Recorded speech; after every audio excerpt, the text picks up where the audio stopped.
So you've got the DJI Osmo Action 6 and you're really not liking that curved fisheye effect that's on there. Well, you're in luck. There is a Dewarp mode that makes everything nice and straight. The fisheye effect is great for certain situations, but maybe you want to do some vlogging or something and have it nice and square. So let's go ahead and show you how to turn that standard Dewarp mode on.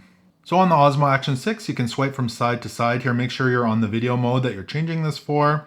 And here at the bottom, you can see I've got some stats. So I'm in 4K 60. Where this small text is at the bottom, you can go ahead and tap there.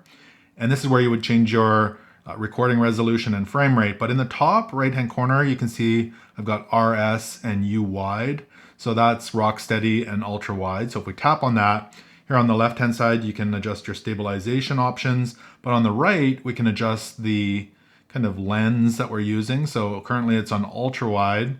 So you can see wide isn't quite as curved, natural wide, and then the one we're looking for here is standard Dewarp. When I turn that on, you can see the keyboard behind it is nice and straight. I'll go back to ultra wide here. You can see a big curve on that and wide, and then again, standard Dewarp. So when you've got that turned on, we can go right back out, and that is automatically saved there. So the keyboard is nice and straight. And really it's that simple to dewarp and get a nice straight shot here on your DJI Osmo Action 6.